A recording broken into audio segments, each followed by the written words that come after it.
હું આલો વેદાંતિક સાયન્સનો વિદ્યાર્થી.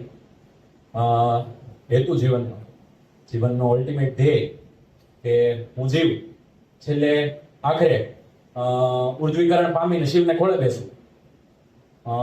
મારી લાઈફ ટાઈમ દરમિયાન જે મને થોડોક જે ટાઈમ સ્પાન મળ્યો છે આ દુનિયામાં કાઢવા, એની અંદર હું મારા ચારિત્રને, મારા વ્યક્તિત્વને શ્રેષ્ઠ આકાર આપું અને સારા એવું વ્યક્તિત્વ બનાવું. આ બધા તો જીવનથી સારા લોકોના હોય છે અને આ એવું નહીં કે કોઈ એક સ્પેસિફિક માટે હોય. આ અલ્ટિમેટ આખી માનવજાત માટેના જીવન ધ્યેય છે. વ્યક્તિગત પણ હોવા જોઈએ ને. તો એ જ એવો વ્યક્તિગત મારો પોતાનો વ્યક્તિગત જીવન ધ્યેય છે એ હું આજે સમાજ સમક્ષ ખુલ્લો મૂકવા જાઉં છું, તમને કહેવા જાઉં છું. ત્યારે વિદેશી ફિલોસોફર્સ મને ના પાડતા એમ કે ઉભો રે ભાઈ, આમ બધાની સામે જીવન ધ્યેય કે તું ના ફરાય એમ. પણ હું ક્યાં વિદેશી છું? હું તો આ માટીનો, આ ભારતનો સંતાન છું. મને તો મારી માટીએ જે હોય એ સિંહ ગર્જના કરતા શીખવાડી છે, છાતી ફાડીને અંતર નાક બતાવતા શીખવાડે છે. બોલીને ફરી ન જાવ ને એટલે લોકોત્તર શ્રી રામ જેવા ચરિત્રો દેખાડ્યા છે અને સમજાવ્યું છે કે પ્રાણ જાય પણ વચન ના જાય. સાંભળી લેજો, આ આલોક બોલે છે, આ ખોજી આલોક બોલે છે. હું મારું સમગ્ર જીવન માં સંસ્કૃતિ અને માં ભારતીના પુનરુત્થાન અને જીર્ણોદ્ધારમાં ખપાવી દેવા તૈયાર છું. જ્યારે સાંભળું છું ને કે પુકારતી પુકારતી પુકારતી માં ભારતી, ત્યારે આવ્યો બા સિવાય બોલીને દોડી જવા સિવાય બીજું મને કઈ સૂઝતું નથી. આ તો થઈ ધ્યેયની વાત. હવે કાર્યક્ષેત્ર અને પદ્ધતિ કઈ, તો પદ્ધતિ એ જ જે ઋષિઓએ આર્યોએ કરી, મારા આદર્શ પુરુષ શ્રી રામે કરી, સુદામા જેવા વિરલોએ કરી. ઘરે ઘરે જઈને રખડીને માણસોને મળ્યા, હર્ટ ટુ હર્ટ અને હાર્ટ ટુ હાર્ટ માણસનો પરિચય કર્યો અને એનો સંબંધ બાંધ્યો. એક હાથમાં પ્રેમ અને એક હાથમાં શાસ્ત્ર લઈને હું ફરીશ, લોકો સુધી પહોંચીશ અને સમાજમાં માનસ નિર્માણ કરીશ. શરૂઆત ક્યાંથી? તો મારા રાષ્ટ્રથી. રાષ્ટ્રમાં ક્યાંથી? તો રાષ્ટ્રનો સૌથી નાનો એકમ ગામડાથી.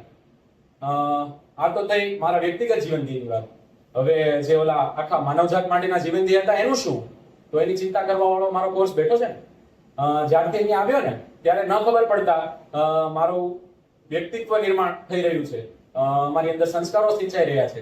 પાછળનો 1 વર્ષ પહેલાનો હું અને મારી જર્નલ કે ડાયરી લખેલી હોય એ અને અત્યારની જર્નલ અને ડાયરીને જ્યારે કમ્પેર કરું ને તો આમ જમીન આસમાનનો ફરક લાગે. આખો માણસ બદલાઈ ગયો હોય ને એટલો ફરક લાગે છે. એટલે એક માનવી પોતાના જીવન દરમિયાન માનવીની ઉચ્ચ અવસ્થાએ પહોંચવું એ આપણું ધ્યેય હોવું જોઈએ. તો એ અહીં થઈ રહ્યું છે. મારો કોર્સ એની સારી રીતે ચિંતા કરી રહ્યો છે. મારે બસ હવે મારા વ્યક્તિગત ધ્યેય માટે મથવાનું છે.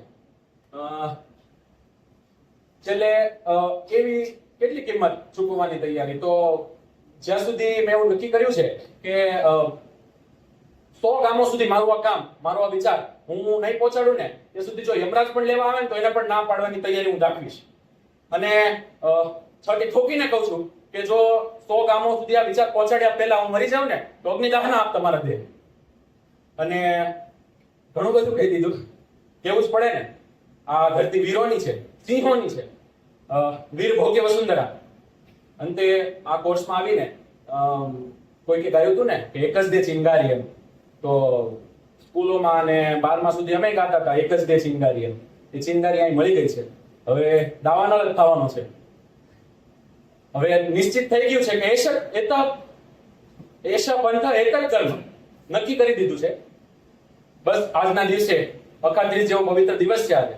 તો ભગવાન પાસે, ગુરુજનો પાસે, અતિથિઓ અને વડીલો પાસે એક જ પ્રાર્થના કરું કે આ નિશ્ચય તો મેં કર્યો છે. નિશ્ચયને હું મારા જ્યારે એન્ડ ટાઈમ ઉપર હોઉં ને ત્યારે એવું બોલી શકું કે દ્રઢ નિશ્ચય મેં કર્યો હતો. એવી પ્રાર્થના હું ભગવાન પાસે કરું. ગતિ મારી સ્થગિત ન થાય, મારી મતિ ભ્રમિત ન થાય એવી સૌને પ્રાર્થના, ભગવાનને પ્રાર્થના.